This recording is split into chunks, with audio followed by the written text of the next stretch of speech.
Hello, everyone, and welcome to tonight's running of the Virtual Racing Association's Weekend Woodsman 60 here at the Milwaukee Mile. Alongside me, I've got Kynan Jones and Will Tellier. Welcome, guys.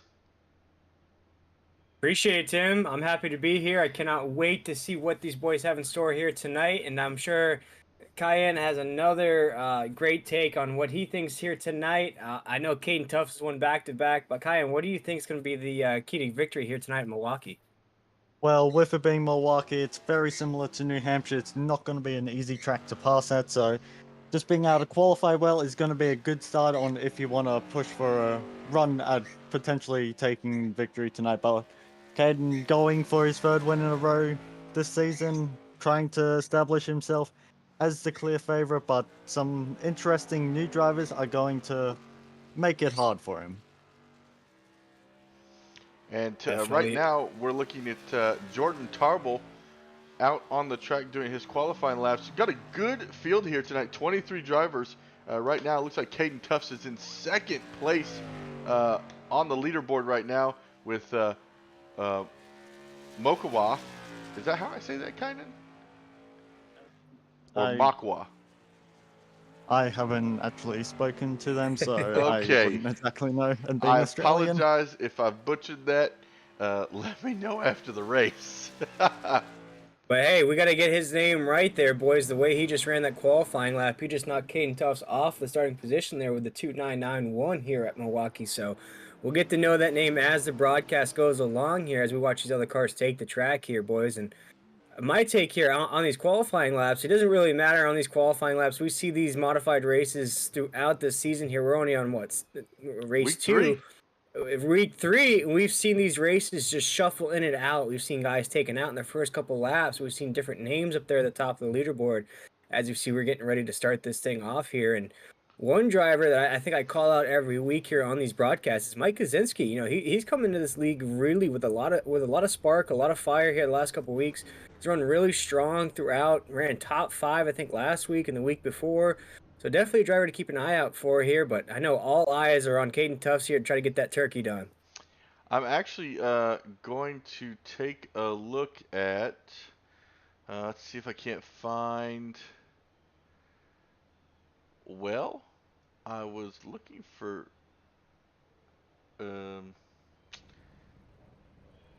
point standings, but I can't seem to find them. Carlos Acosta in the chat. Hello, Carlos. Good to have you here. We are used to seeing you somewhere else, but good to see you here in our chat tonight. Yeah, Carlos Acosta, a great member of 3Wide TV. If you haven't watched 3Wide TV broadcasts, when you're not watching 10-4 broadcasting here, definitely go check them out. We'll be live tomorrow night with the Dynasty Stock Car Racing League and the Next Gens. So if you like these modifieds here, you'll love the Next Gens tomorrow night live on 3Wide TV. Don't forget, Friday nights on 3Wide TV is NSRA. Fantastic truck racing to watch right there. Make sure you check that out as well. Truck series. Oh yeah, Tim. How'd I forget about that? Yeah. Listen, I will say there's one thing I absolutely love about doing all this iRacing broadcasting is, there's other broadcasts that we know about and we love those guys. They do a fantastic job, and it's just a great community within the racing side and the broadcasting side.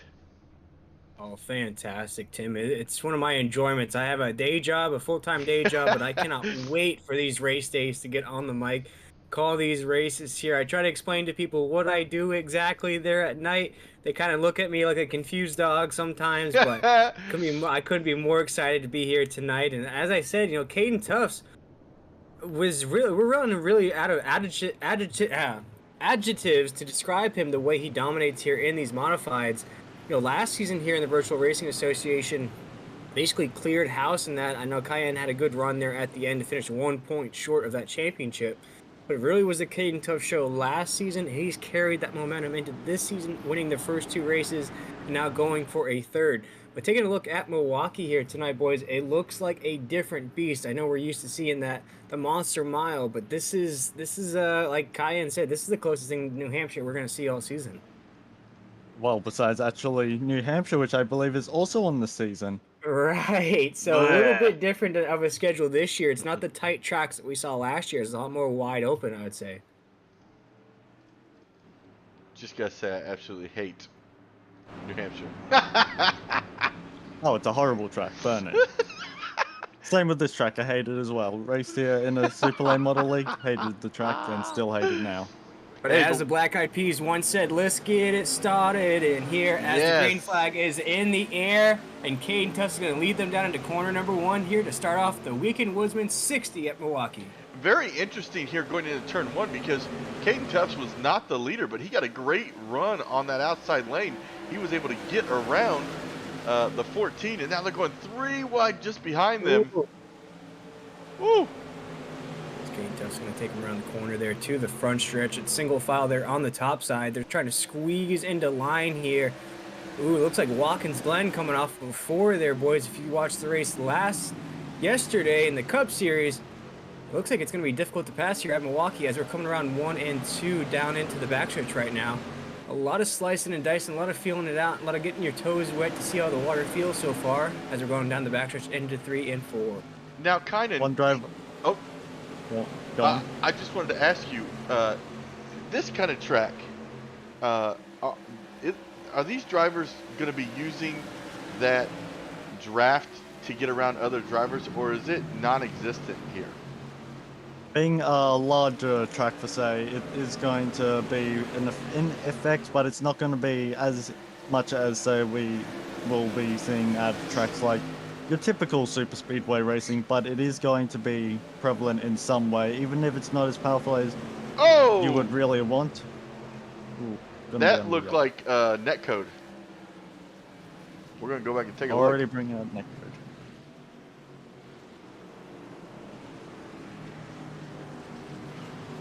Try and get the replay up and ready. See if it's going to work for me. Unfortunately, it looks like it's Timothy Conrad involved in that one. That is not Timothy Conrad. I was just looking backwards, and Brent Jones had some issues in 1 and 2.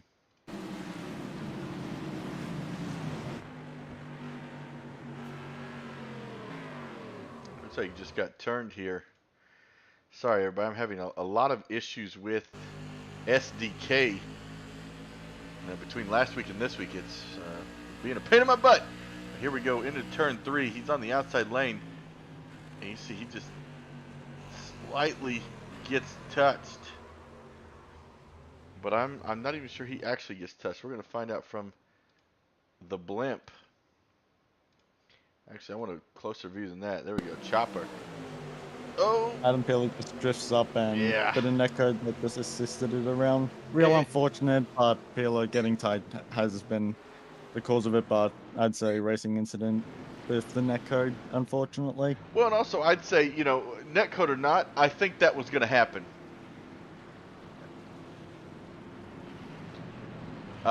Because just the way he was drifting up just didn't seem... It seemed like no matter what, netcode or not, it was going to go down. And that's unfortunate. It's real unfortunate, especially this early on. It's sometimes hard to just find a footing, but one driver that has been able to find a footing, Johnny Eckert, I've raced with him many times in the past. Now a league owner, team owner, very nice guy to work with, and he's a very fast driver. Another league that I've run in, he's been very, very competitive, being 3-time champion, so he's going to be wanting to take it to Caden, but just out of qualifying position, not where I would have expected, but I'd expect him to make his way through the field. Kynan, I was going to ask you, I'm sorry, Tim. Oh, no, go ahead. I was going to ask you, man, as we hit this first caution here, we've already have a caution here on lap 6. Is there a little bit of the nervousness, a little bit of that tension gone already? Now you're just focused on getting this race, you know, smoothed out, or are you a little mad that that caution came out so early? And it's more so just a feeling of, okay, how do I get back into the mindset? Coming to the green, you're all prepared to go, then you get a couple laps under your belt. It will then help just settle some of the nerves, but when you then go back under yellow, then you start thinking about how that small little run had gone, and then you start thinking more. But we go back to green here at Milwaukee. Caden Tuff's getting a good start in front of. Trouble No. going down into one. Big wreck on the entry of one, right in the middle of the pack, boys. Big trouble there. We're going to go back and take a look at that. That was as soon as they came across the line. Unfortunate for the 11 of Brian. See if I can't get a better shot of this. It looked like the 11 may have just drifted down the track just a little bit. And the inside car just didn't want to get it out of the way right there. And it sounds like he blew the engine too. Yeah. Yeah, the 90 held that inside lane, just didn't want to move. The 11 drifted down, and we've seen throughout these modified broadcasts how sensitive these race cars are. If you make just a little bit of contact there with those wheels or the fenders, that's exactly what we're going to happen there. And unfortunately for that 11 machine, it's probably going to cost him the night. Eckert was pointing up the track, and it's really hard to say. Eckert was pointing up the track slightly, but the 11, once he then got into gear, then he came down. It was more so just a mix of drivers not really deciding where they wanted to really be in setting themselves up for the corner, because you want to try to put yourself and open it up as much as you can, but the other driver is going to be wanting to then come down to try get to the inside. So real unfortunate, but Eckert doesn't seem to have picked up any damage, whilst the 11 blew engine on first contact. We're going to go on the cockpit of the 11, or I'm sorry, of Johnny Eckert, and you're going to see you really can't see over there to the right side. It's very difficult unless you've got some triple screens. So it's all about awareness. You know, a lot of these guys aren't running with what's it called? Spotters. So it's kind of like, you know, driver's in charge of everything, per se. It really is. And these cars are, as much as we love them here on the broadcast and as much as the fans love them and the drivers love them, I would say, in my opinion, these are the most difficult cars, or one of the most difficult cars to drive across all iRacing. Due to the fact you only have 2 gears in these race cars, but it's the speed of a stock car, but the open wheel of an F1 or an Indy car. So you have to race these things with some sort of finesse and skill, be able to pass, but one, also hold your speed on the track. And we see it week in and week out here on the modifieds. It's the top of the line drivers that really have to maintain these things, and we're taking an in-cockpit look here. That's your side of view, ladies and gentlemen, right there. That's the only view you get outside of these race cars. So as we saw the 11 right there, may have just not seen that car, the 90 right on the inside of him there, and we can tell right there riding on board. Funny that you say these things are one of the hardest to drive. I actually find them one of the easiest and most boring to drive. That's partially why I'm not out here tonight. I just don't enjoy these cars compared to the Super Late models. But Ken Tuff's getting another good start. Not as good as we saw last time, but is going to easily clear Seth Roll. Oh man, I saw some drifting up there from about 4th place. And you would say that finishing only 1 point away from Caden Tuff's last year in these cars. You know, it's not the most fun to drive. You know, I don't really like them. They make me bored. But yeah, you were one of the best drivers in this series last year. So it's really a conundrum there as Caden Tuff leads them out of 4 onto the front stretch right here. Has Seth Rawls right behind him. And we're trying to figure out his last name, guys, on the broadcast. But we're going to give it a go here. Mokawa. I'm going to throw a little flair on it there as he's in 3rd place. Eckert's in 4th. Gutierrez is in 5th right there. That's our top 5 right now as they are single file down the backstretch heading down into 3. And I'm going to say that my rendition is Makwa. We're going to find out. We're going to find out who's right. That's it. And special shout out to Stella. I always see Stella in the chat here on 10-4 Broadcasting. So special shout out to Stella. Always turning into these 10-4 broadcasts. A longtime fan of 10-4 broadcasting. Oh, Gutierrez is in the wall. Big wreck off the floor. A lot of cars collected on the exit of 3. Oh, I think it's 2 right there on the backstretch. A lot of cars piled up. Man. 3rd week in a row, Adam Peeler is heavily involved in a wreck. You know, if there is, like you just said, Kynan, if there's anybody I feel bad for, it is, uh, it is Peeler. Peeler, last season, I believe he finished third in the points, and third or fourth, and he keeps just running into these situations that are just not great this year.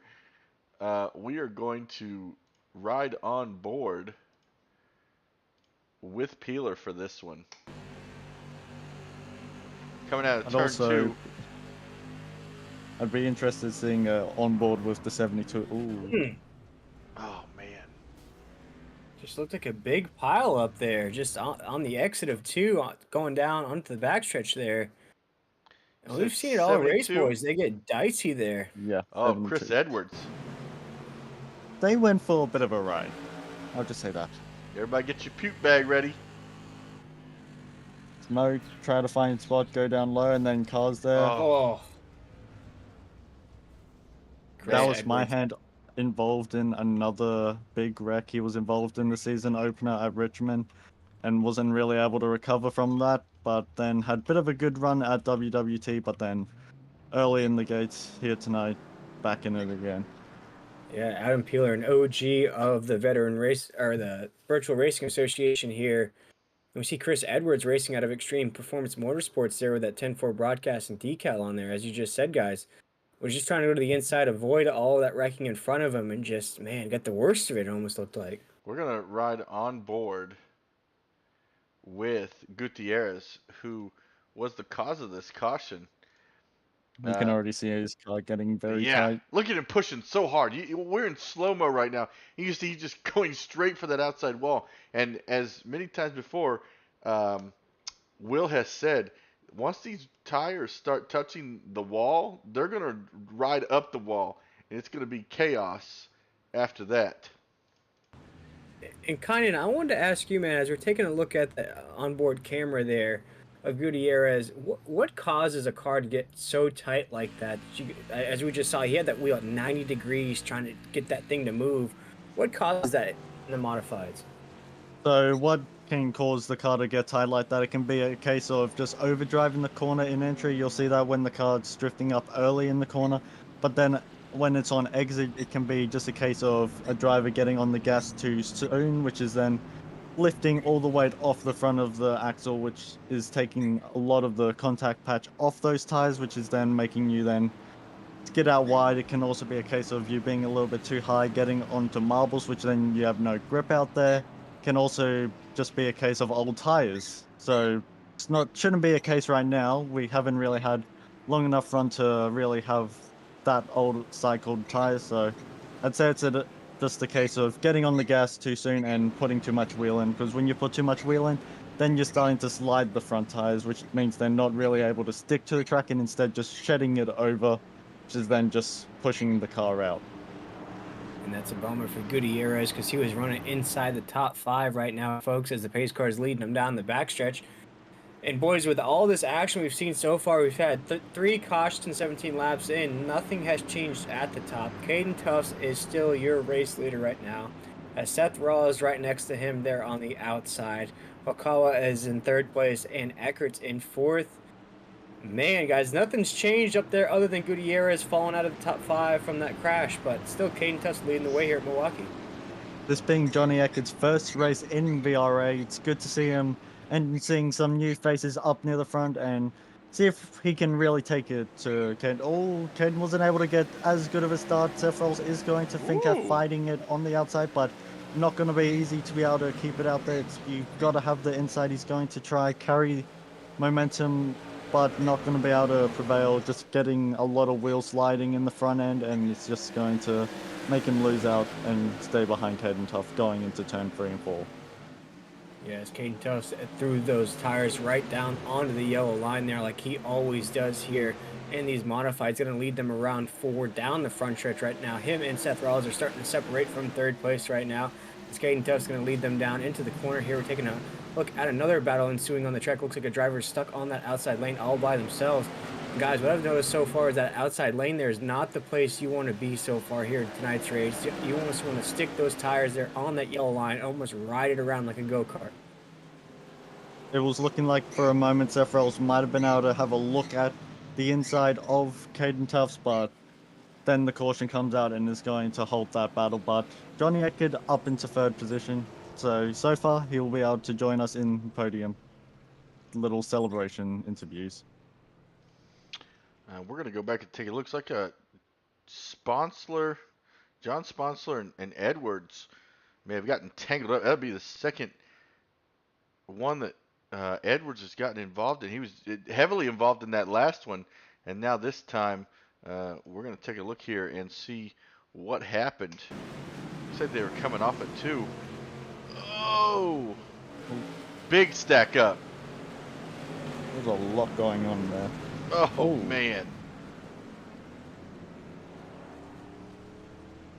And I think they get one fast repair, if I'm not mistaken. You would be correct in that. 1 pair of tires in the pit stop and 1 fast repair to use during the race.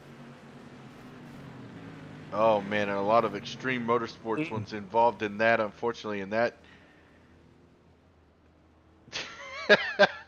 I'm sorry. Brent Jones has the best chat in iRacing. He just said, stunner to Bischoff. To Eric Bischoff. Every week I see that, it cracks me up for all you WWE fans out there. Yeah, and that was a real bummer there for those Extreme Performance Motorsports cars there, Tim. And I think it was both drivers that were tangled up in that, the 69 and the 72 there out of that stable. I believe both Mike Kaczynski and Chris Edwards were tangled up in that. So what a bummer to see both those drivers out of tonight's event here, as we see the pace car leading them down the front stretch right now. We're gonna guys, actually, I'm gonna bring in Mike real quick. As an in-race reporter.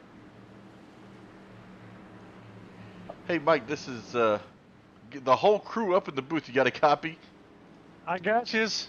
Hey man, what's it gonna take for somebody to get around Caden Tuffs here tonight at the Milwaukee Mile?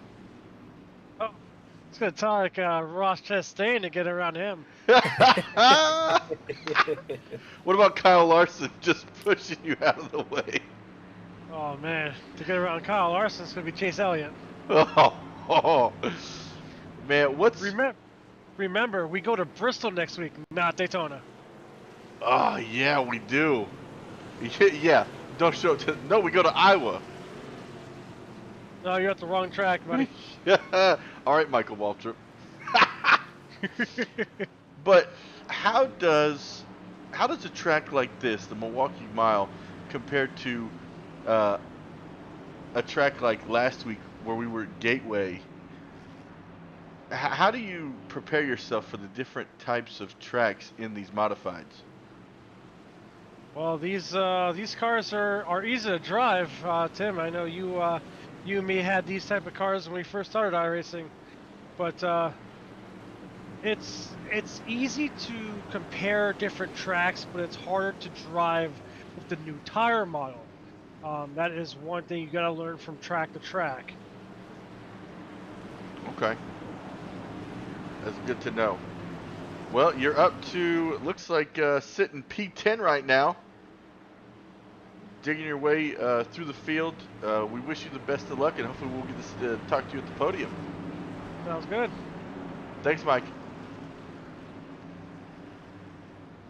That was Mike Kaczynski in that number 30. Oh, where's all my tabs? Here we go.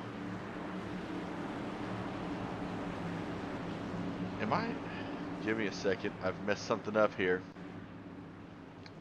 My leaderboard has disappeared now. No bueno. Gotta love those technical issues, but whilst that's going on and you try to fix that, we're going back to green. Caden Tuffs going on the defensive from Seth Rolls. Johnny Eckert in 3rd position. Ethan Okar all dropping down to 5th. Carlos Acosta, someone I haven't really seen battling up in front of too many leagues, more so seeing him in the producer booth in another broadcasting company, so good to see him up into 4th position. Johnny Eckert looking to maybe think about passing Seth Rolls in turn 1 and 2. They've got history with each other, been able to race with each other for a couple years now at this rate it feels like, but so far they're able to keep it all clean. Eckert getting a good run out of 2, looks to be pushing Seth Rolls, trying to get him closer to Caden Tufts.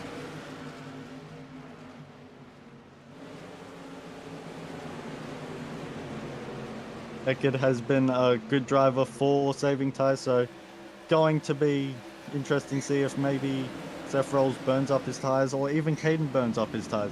It's not something we can really think about Caden making too many mistakes, but it is possible, and Seth Rolls and Johnny Eckert and even Ethan, and at this point Carlos, and really anyone can really have a legitimate shot at winning. Really the only big mistake I've seen Caden make was last season at USA, spinning by himself whilst battling Vic Bloom for the win, and ultimately Vic won that battle, but Caden so far holding out strong, but there is a very angry pack behind him. Now, Will, I want to ask you, I know your grandfather was heavily involved in NASCAR, and listen, every time I see that Derek Cope car, I immediately think of you. And learning that backstory, I'll never forget when I finally, you and I talked and everything, and I had no idea who your grandfather was. And then when I found out, I was like, that's amazing. Like, I can't imagine the stories that you've gotten to hear from your grandfather being involved in NASCAR. Have you gotten to get inside of a race car yet?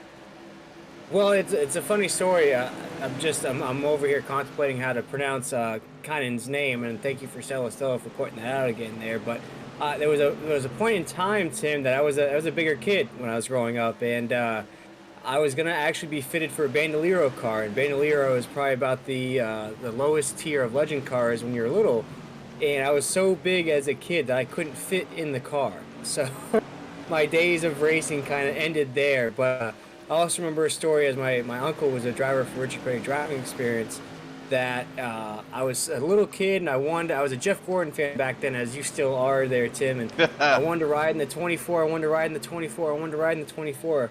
My uncle and all of his coworkers said, no, you're going to ride in this car here.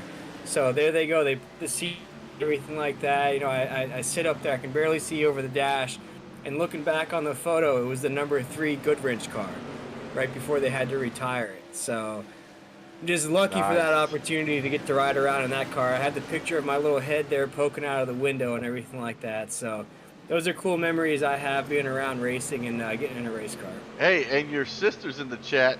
She's talking about being in the pits when she was a kid.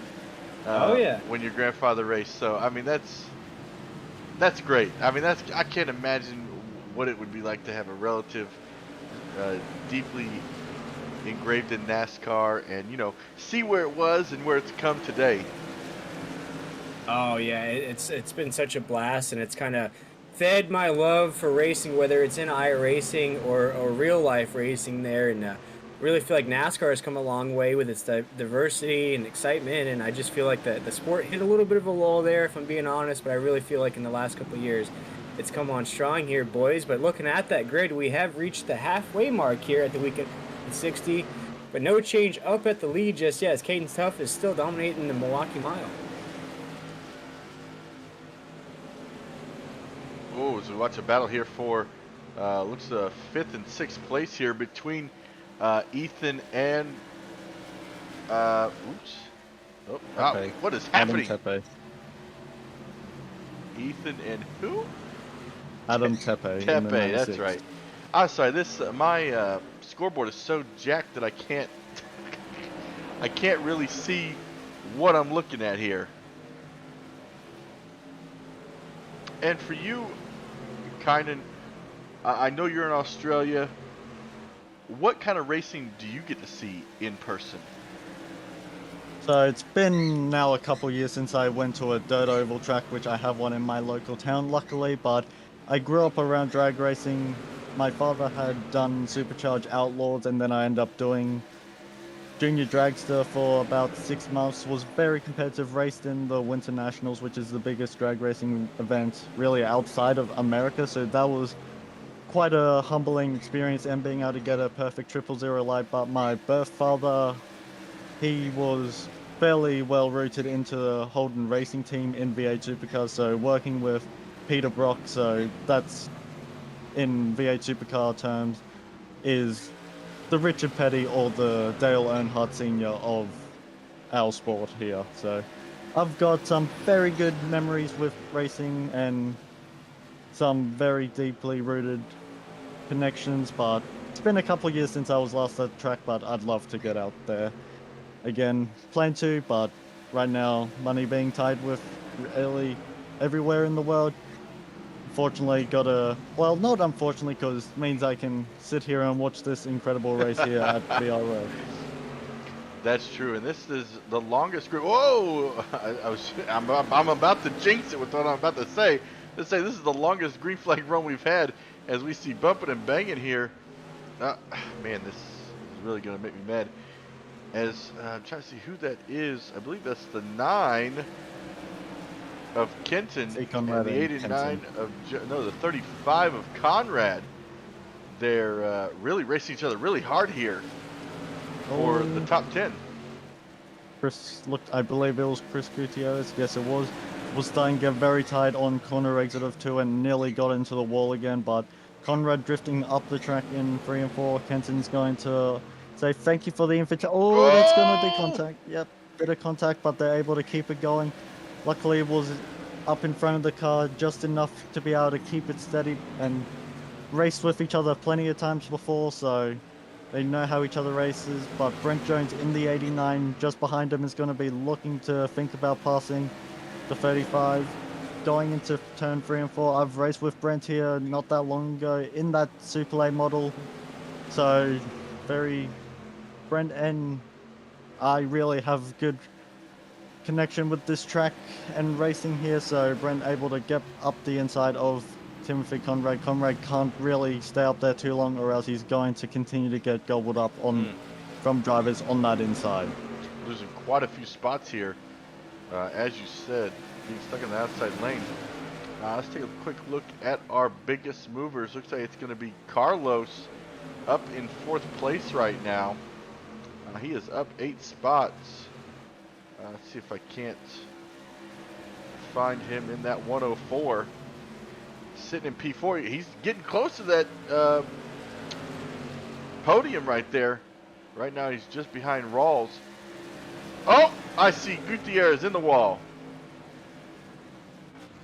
Seems to be. Oh, that's a bit worse. That'll bring out a caution, boys. Once you get up on 2 wheels, the caution flag comes out. You know. Oh, he tried to roll it over. There he goes. That's going to be a tow. That's not going to be fun. In practice, I have geckoed it onto the wall, but not during a race. Luckily, I've been able to get it off the wall, but haven't been able to get it to stick like that. I like that. Geckoed it on the wall. I'm a forever. Oh, and then another wreck happens. Trying to miss this one. Looked like it was Conrad and Brian in the number 11. We're going to have to take a look at that. I'll be interested to see if the leaders do decide pit or if they decide stay out. It's been a long green flag run now, so Johnny Eckerd's going to fake Caden. Caden's into the pits while Johnny Eckerd is going to stay out. Half the field stays out, half the field comes in. Or it actually more looks like maybe a quarter of the field stays out. And as we have this break here, guys, I did want to bring up a special guest into the booth. Our biggest mover of the race so far, Carlos Acosta. And Carlos, you're up here in the 10-4 broadcasting booth with us, man. I know we're seeing some pit stops take place right now. How are you been able to move through the field so quick in such a chaotic race? I know that was our longest green flag run we've had so far, but just what's your take on tonight's race, and how are you excited to be racing with these guys here finally in the Virtual Racing Association? All right, well, first of all, I really appreciate you guys having AC in your broadcasting booth. I know not every company has that. It's very nice, I'll say that. But no, it's been a little chaotic in the beginning. I think I wasn't necessarily involved in any of them, but I've been pretty much around every single wreck except the last 2. So my heart level's all the way up there for sure. But I gotta say, so far my key is my ability to restart. This is my first time driving these bad Larrys, and I have no idea what I'm doing. So I'm just banking off the experience I have on being able to kind of predict what other people are doing. Hasn't worked all the time, but I feel like my restart skills are high enough to be able to at least help me move up a spot or two every single time. And then during green flag runs, that's where I'm kind of, it's very hard to pass. I was battling with Seth Rawls, and we had a really great battle for a bit there for third. I went to the inside of turn 1, he went to the outside. I gassed it on the inside, just on the area where he kind of backed off. And then he came down, we both made contact. We were able to save it, but it's a very fun battle here. I'm sure my car is maybe a little bit beaten up, but other than that, I'm looking forward to see if maybe I can hold out and maybe hold on to top 5. Yeah, you almost sound like Kynan here, and I believe Kynan has a question for you. So, Carlos, I'm used to seeing you in a different light, and seeing you out on track, it's a nice change of pace, especially seeing you up at the front, but you've got some familiar names around you. How does your mindset change from being a producer to suddenly racing around the people that you normally see out on track but not racing around? Oh, I'm just screaming internally the whole time. I shouldn't be up front. I got a restart here. I got Johnny Eckert. I gave this guy a press conference. He's that good. Adam Tepe's behind me. We were practicing. I got around him on a restart once. I'm very proud of that. But then he also went around me on another restart. I got Brent Jones. I've raced this guy for many years, so he's not too unfamiliar to me. I don't know Chris Conrad. I look forward to maybe getting to know this guy, maybe on a personal level. But other than that, I'm just trying to drive to survive right now. Oh man, rolling off second here. We see the pace lights are off of that pace car, and Carlos, as we have you up here in the booth, we do want to give you that chance to shout out what you got going on tomorrow night here and the rest of the week. I got a shout out to the DSCR Racing League. You can check us out on 3Y TV at 9 p.m. tomorrow. Gotcha, man. Appreciate it, Carlos. Good luck the rest of the way. You too.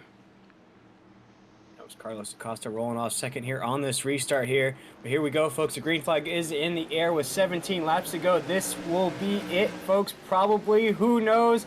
As Eckert's going to lead them down into one with Carlos Acosta right behind him. Johnny deciding to fake Caden on that caution just to get Caden to move out of the way and give him the track position. So it's going to be interesting to see how quickly Caden can work his way through the field and maybe fighting Johnny for the win. But Johnny has those mind games. He's got the experience. So from what I've seen and working with Eckert, he hasn't really driven the modified in about 6 years, I believe it is. So good seeing him up front. I knew he was going to be up here, but Carlos coming in very heavy into the turn is going to drift up and going to lose some time to Adam Tepe, but behind him and behind Nathaniel. Oh, that's going to be a caution. Man. Yeah, and I was just about to say, I got some thick glasses on, but I think my eyes deceived me there. I saw Caden Tufts all the way down to the 10th position on that restart, so this is really going to help him out here to get another shot at a good restart. Oh, man, as you see, the 26 takes a hard hit on the inside wall. Unfortunately, Peeler stuck again in that situation. 26 kind of came down across the front end of that. And we've just been going on and on. We're going to take a quick break. We've got some sponsors to shout out, and we're going to be back right after this.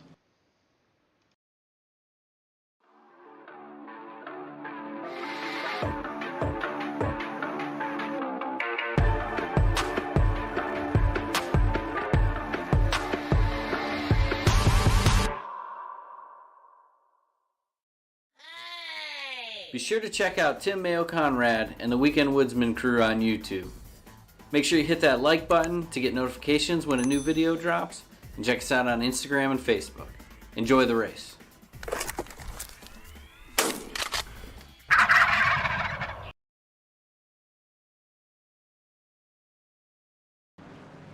And we are back here on 10-4 Broadcasting. 13 to go here in the Weekend Woodsman 60 here at the Milwaukee Mile. I almost said the Monster Mile. That's Dover. I'm at the wrong track. I kind of sound like Chase Elliott last week where he said that he was going to be at Bristol next week. No, he better be at Daytona.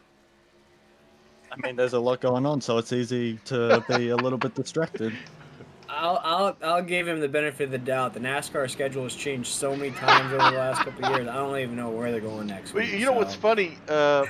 Technically, I think usually this weekend is when they go to night Bristol, but this weekend is the final race of the regular season, and it's in Daytona Beach, so it's gonna be interesting. And the championship race in Phoenix is something I'm gonna have to get used to because that is such a bummer for these drivers. Don't get used to it. I believe it's a 3-year contract, and I think that ends this year or next year. Oh, thank goodness, because that's gonna suck for these drivers to win the championship and look around. There's nothing to do in Arizona, so you gotta fly to Vegas to celebrate. That's what I was about to say. Go to Vegas and wait. Something I find interesting is just looking in the little driver chat right now. Caden wants Vic Bloom Race Control to make it a quick yellow, Yes. which is going to allow him to really have the best shot at having a real fight at Eckerd. As the laps tick down, it's mean he's going to have less time to be able to clear his way through the field, but Eckerd's saying he doesn't want a fast yellow spot. I'd say with how Vic likes to run things, he wants to be consistent. He doesn't want to penalize things. He's very fair with how he race controls. He's got plenty of experience, so I'd say he's going to let it play out since we haven't been going quick yellows this whole race. Are we having flashbacks Hamilton and Verstappen a year or two ago there of the yellow, the short yellow and the lapped cars in between them? I'm having a little flashbacks over here, guys. I think that's just you, mate. Clear the cars. I want to get a shot at them, says Caden. But right now, folks, the pace car is leading them down the backstretch right here, and Caden Tufts is actually right inside the top 5, a place where you're not used to seeing him. We're used to seeing him at the top or in the podium. Got some work to do here with 11 laps to go, but if there's any driver to do it, it's definitely Caden Tufts. I've seen him come from a lap down to win a race, so being in the 5th position on this restart is nothing to that kid. And as we see, the pace lights are off here. We're going to see that pace car peel off as they're rounding around 4. We'll see who gets the rocket restart here. We're used to seeing as Johnny Eckert and Carlos Acosta is going to lead them to the start-finish line, and it's Acosta with a big jump on the outside to lead them down into corner number 1. With Eckert right on the inside there. Now Eckert gets a big restart. Carlos Acosta's right there in that light blue race car as they turn around 2 heading down the backstretch. Johnny Eckert, I'm used to seeing up front, so it wasn't a big surprise to see him running up here now. I did speak to him earlier with a bit of a league practice session, but he said he wasn't really too confident that he was going to be able to put on a big show and was hoping to just get into the podium, but I had faith in him. Kind of like how he has faith in me with other things with other leagues, but with how he's got to the pace, he's easily... Oh, Carlos gets a little nudge from Adam Tepe.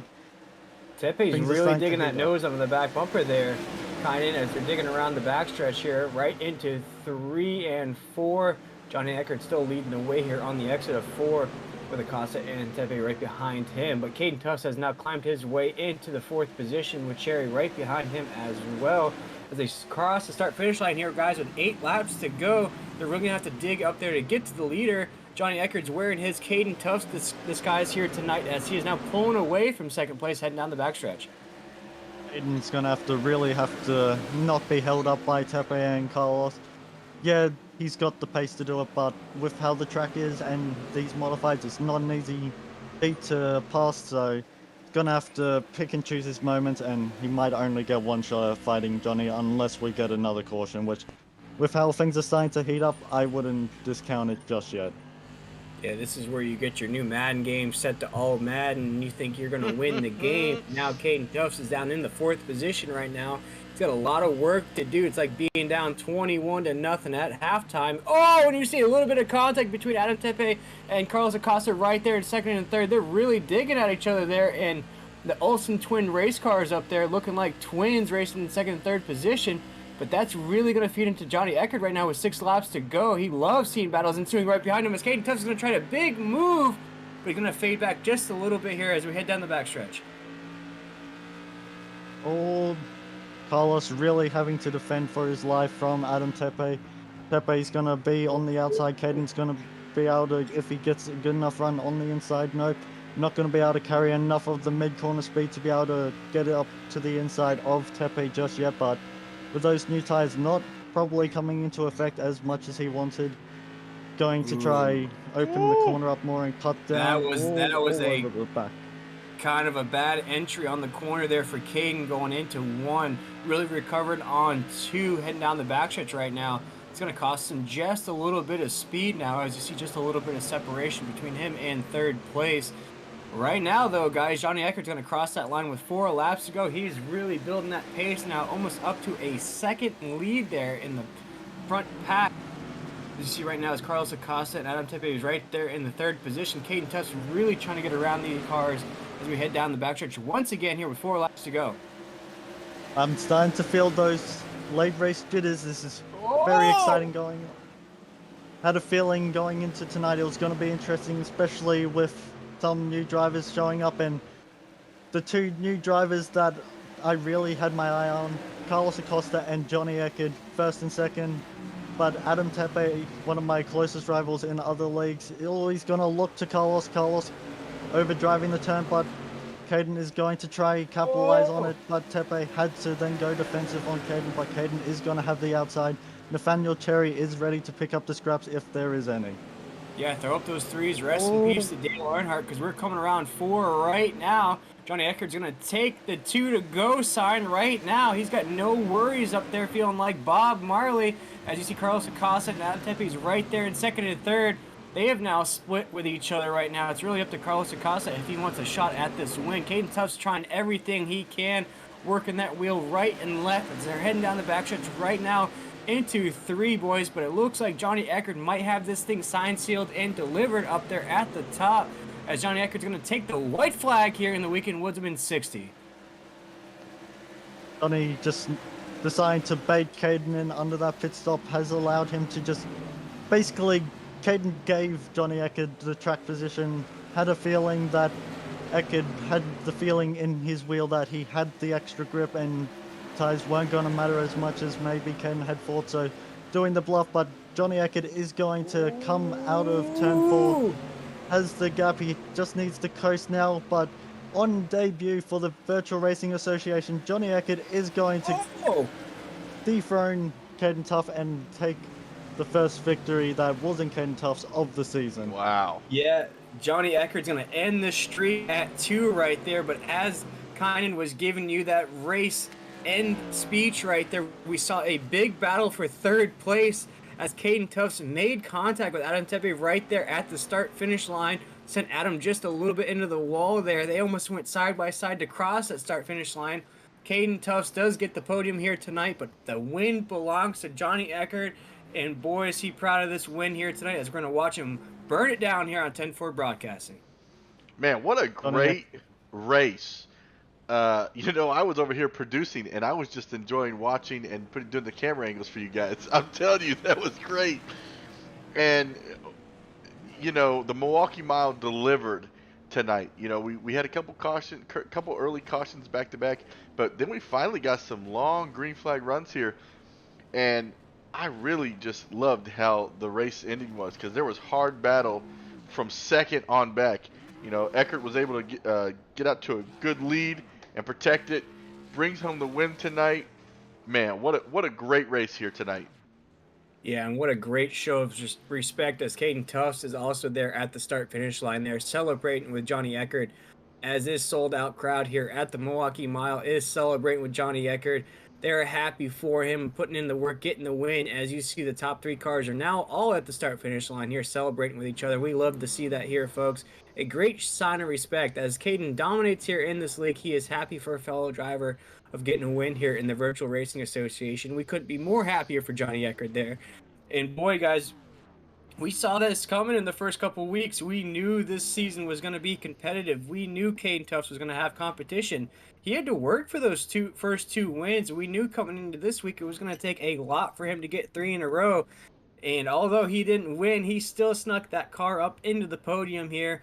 But like I said, the night belongs to Johnny Eckert, and what a dominant way to close this thing out, almost winning by a second here at the Milwaukee Mile.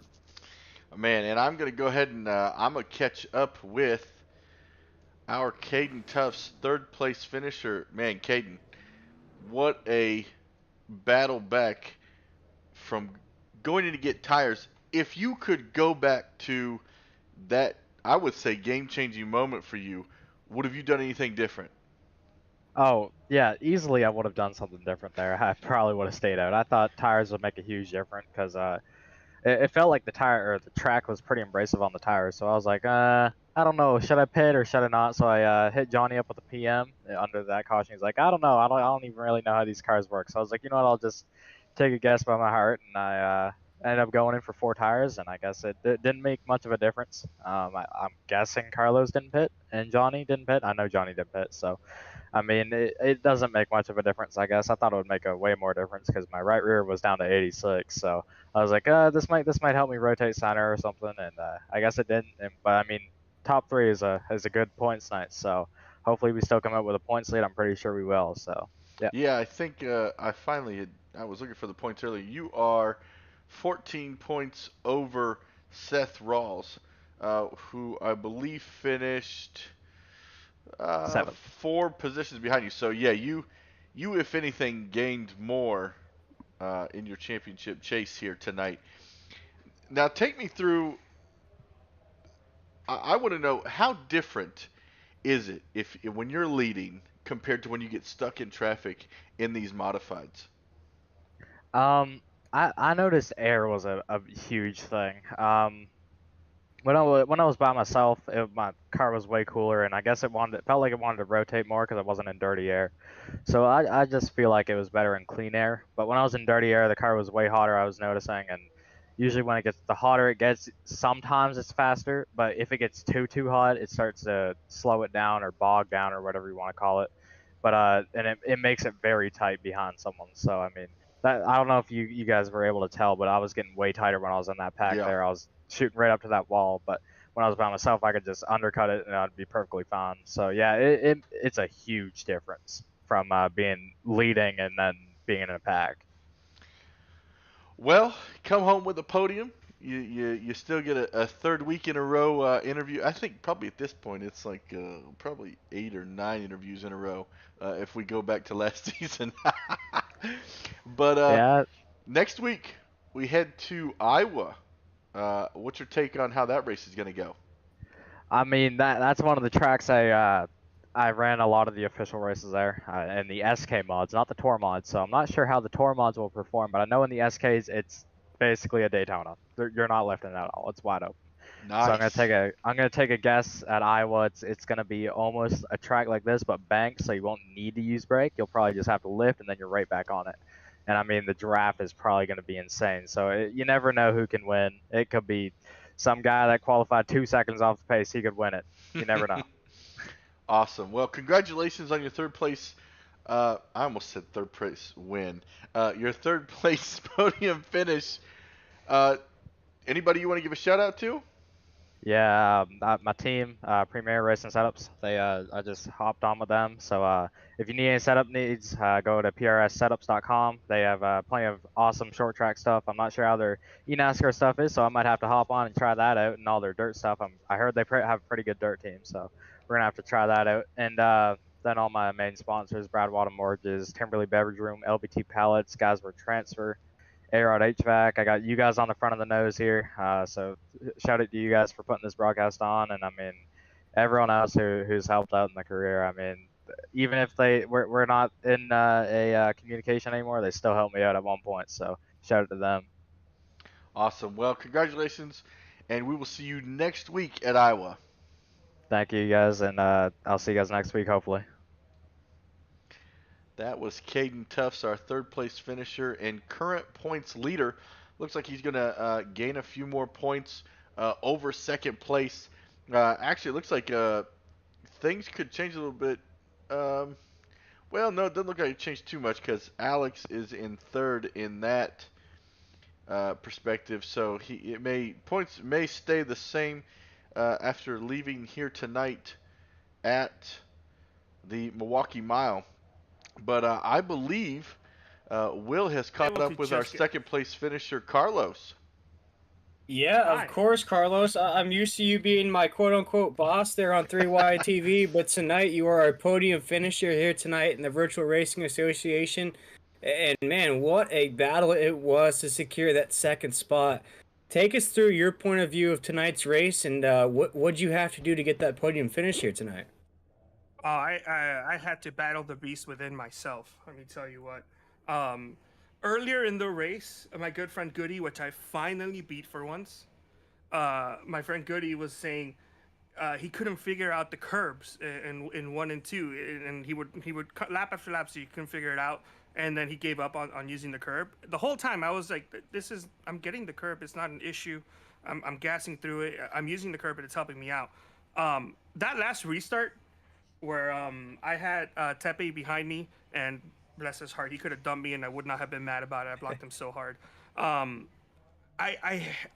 hit the curb in turn 1, and it got me all loosey goosey, and I almost gave it too much beans.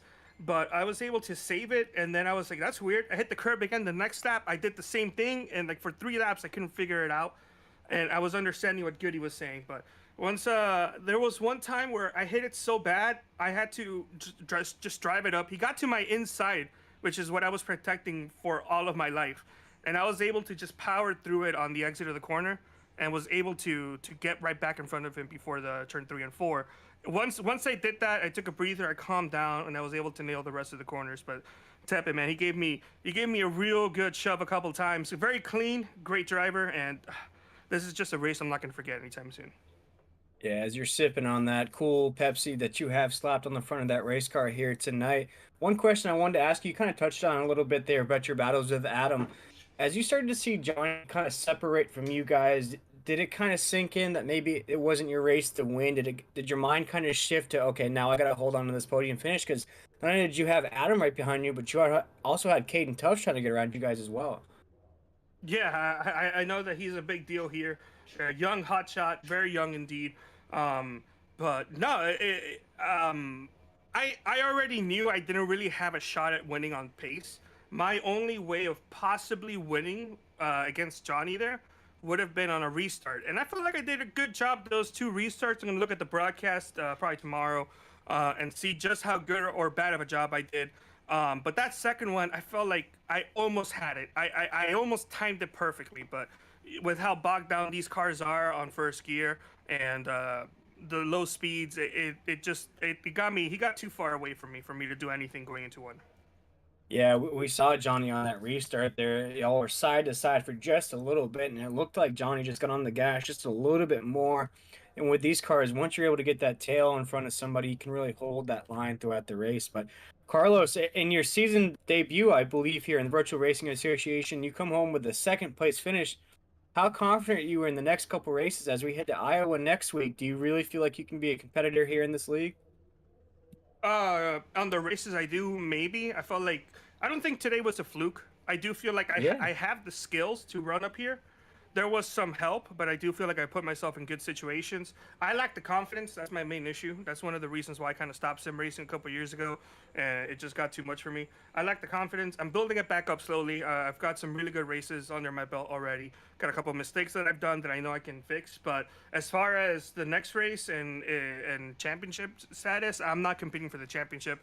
I normally have band practice on Tuesdays. However, today we couldn't all meet up, so I was able to participate in tonight, and I'm not gonna complain. I spent the night well, so yes, there goes that. I don't know what my next race is gonna be. Maybe next week, but it's undetermined for now. Yeah, for sure. And this race should definitely give you a lot of confidence moving forward here tonight, because what a performance it was out of you here tonight, Carlos. Finishing second, really had to work for it, as you spoke about there, really holding off the third place car and the fourth place car and those restarts, mastering those. But before we let you go, Carlos, as you come home with that podium finish here tonight, we'd love to give you drivers the opportunity to shout out anybody that you might have had watching at home or any sponsors you have on the side of that race car. Well, this is like I said, this is my first race with these cars. This is just a scheme I chose many years ago. I remember this was from I think Jeff Gordon's Eldoro race car. I remember that. I never actually saw that pay-per-view because I was a kid and didn't have the money for it. But I remember seeing that picture. So I've always been a Jeff Gordon fan. But no sponsors to shout out tonight. Do want to give a shout out to you guys here. From the very brief moments that I've seen, you guys are doing a great job. Fantastic broadcast. I want to give a shout out to the administration. Every single restart, they were on the ball, letting us know if anything was up or if everything was good. Every caution, they would tell us what the not necessarily the details of the incidents, but they would just mention who was at fault, who wasn't, and no chaos whatsoever. I enjoyed that. The people here that I've raced with tonight, as I put my car in gear by accident, they've all raced each other with a bunch of respect. You got some little jibber jabbers at each other. Nothing harmful, but it's all friendly. And I gotta say, this is a very fun environment to race with. Would definitely race again if I had the chance. And yeah, check out the league for other people watching that are interested in maybe running modifieds. I may not be out here every week, but you know, fill in my spot. Get some fun in you, because this is some fun Tuesday night racing.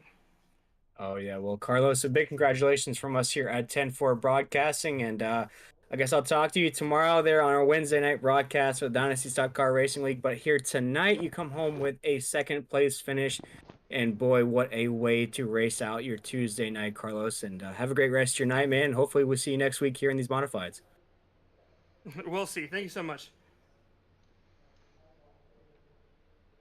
Man, it's just great to. I love when broadcasters jump into the servers and race these guys.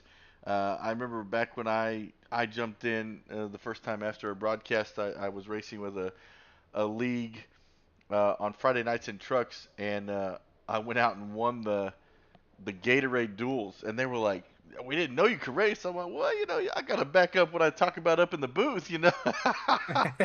So you know, Definitely. I love seeing the guys who are up in the booth come out, throw it down on the track, and I'll be honest, I can relate with Carlos in that aspect of I feel the same way he does. I feel like I lack the confidence when I'm around certain people because I just I don't want to mess anybody else up, and I don't feel comfortable racing them door to door, and I accidentally hitting them or something. So I can relate to that, and I believe Kynan has caught up with our winner, Johnny. Hello. Johnny Eckert. Hello. Welcome to VRA, first of all. Congratulations on getting the win. I remember speaking to you earlier, and you were just hoping to get on the podium. What's it like to have another league under your belt with a victory? I'm hyped. I am so hyped because I don't have a good history with these cars. I just typically mess up or hit the wall, and touching the wall in an open wheel car like this is a mess, is a disaster. So yeah, I messed up qualifying a little bit and down to the race. The first couple laps, I made a couple passes that I was kind of surprised that I was able to make, and I just felt like I had decent pace. I like this track, so that was a benefit. But I felt like I had decent pace, and then all of a sudden here I am. So I'm really thrilled, super excited. I mean, you do certainly have good history with this track. I remember you winning a certain league for the first time at this track, what feels like a millennial ago, but how are these things to drive compared to other cars on the service, like what you're normally used to driving? Yeah, I mean it's hard. It's different, right? You have a lot more grip, but there's a limit, and when you get past that limit, you need to be able to control it. So it's kind of like a controlled slide or a controlled drift. You got to make the car rotate. 1 and 2 was hard. As the run went on, that's why I think you saw a lot of people using curb and just trying to get the left sides to slow down or impede it a little bit just to help the car rotate. And in 3 and 4 it felt great, but the rotation or the momentum that you have to keep with these things is key, and that's something that I typically am not good at, um, or I'm just not used to. Like as the run goes on, tires wear, you get extra heat, and the grip starts to go away. I tend to abuse my tires a little bit. So I don't know if the cautions towards the end helped a little bit, but I before that caution where half the field pitted, um, and a couple of us stayed out. I felt like I was finally getting into the groove and I was starting to make ground on Caden, but you know, it was trying to. I didn't know what to expect. I hadn't done a long run. I've only done like 5-6 laps in practice in a row. So I was just trying to hold on and try not to think about mistakes I've made in the past at this place when in position to win. I mean, certainly didn't really put a foot wrong that I saw, but we saw you bait Caden in. Was tires a big concern, or did you just want to try rolling the dice? Um, it was a bit of a concern. I knew lap times were close still, but I was the lap before the caution came out. I think I was the fastest. I had run the fastest lap the lap prior of anybody on track, so I felt comfortable. So I figured um, that there was a chance to stay out and see what happened. I wasn't confident in the decision at the time because I figured that the new tires were going to be far better. So it was a bit of a risk, and I didn't really know what to expect on the restart itself. Because to me, it felt like that, we were leaning so much on the right rear tire because I talked to Caden about it after, and it's like, there was so much weight in the corners, especially when you're trying to get the car to rotate that little bit extra, than the setup is capable of doing, using the curbs and stuff, is you're just putting that much more pressure on the right rear tire, and I was concerned about what it was going to do. And Caden had messaged me and said he wasn't sure if he should pit or not, and he opted to pit. I took the gamble, and I got lucky that it worked out that way. But I feel like if this race was about 10 laps longer, it might be a different story. If we went green for 10 laps longer, it might be a different story. I mean, it certainly managed to work out for you, but with that, we don't want to keep to your normal 30-minute interview time. So, do you have anyone that you really want to thank for helping you race and get out here tonight? Well, first off, I respect that. So good on you for cutting it before I keep talking. But thank you all to the broadcast team for broadcasting the show. It seemed like it was a good race, and I had a great time. So, but I want to thank the league admins and especially Jordan Tarble, who's reaching out to me and just keeping me up to date about what was going on. I'm starting my own series, which is on the car. We started our own Cup Series league on Wednesday nights. So. Yeah, so it was a little bit difficult to get out the first couple of weeks, but I'm hoping to be here a little bit more consistently moving forward. But I got to thank the SCR for sponsoring the car. Thank you guys, the admins, for putting on the race, and everybody who was racing with. I also got to apologize to 11 because I hooked them. I got target fixation. I looked over to see where he was, and I must have hooked him. I haven't looked at it yet, but I'll take a look after the race. But I want to apologize to him, to Brian. Didn't mean to dump him. Didn't mean to wreck him. Just kind of happened. So I apologize to him. But yeah, it was a great race, and Vic for doing race control. Yeah, hopefully you'll see more of me. Hopefully we'll be talking more in the future. And thank you all for having me.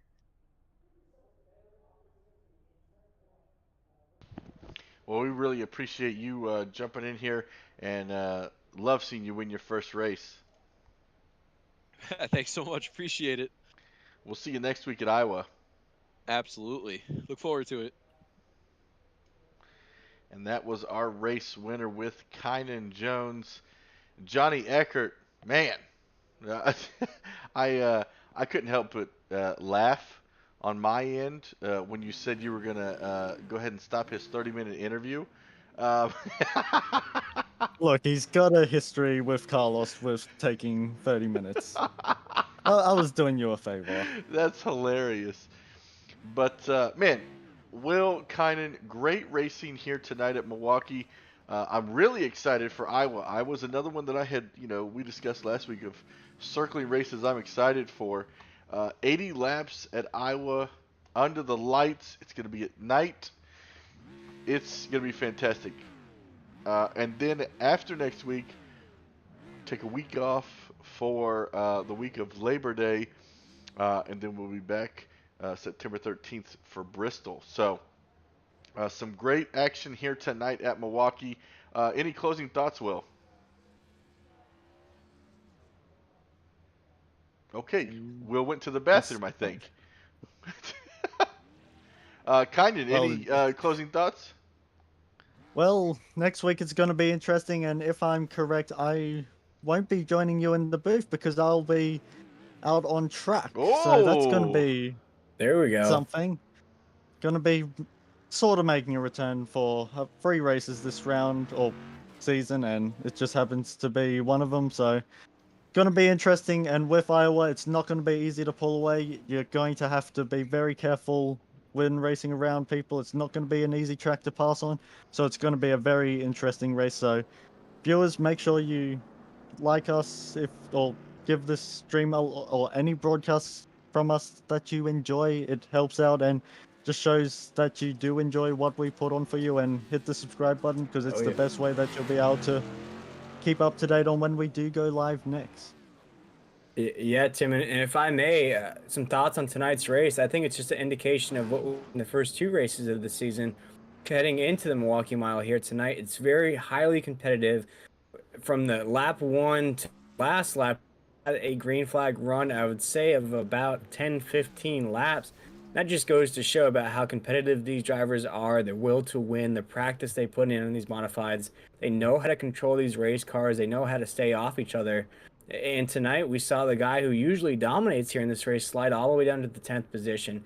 Yes, he worked his way back up into 3rd, but really, Johnny Eckert, Carlos Acosta, Adam Tepe, I mean, up there as well. You saw a few of the other drivers really give a lot here. Seth Raw is another driver as well. So a lot of names to look out for here next week heading into Iowa, Tim, and I cannot wait to see what the rest of the season has in store. I can't wait either. Next week is going to be fantastic. So if you're watching right now, and if you know anybody else that loves watching iRacing races, you're going to need to tune in next week right here, 10-4 Broadcasting, 8:25.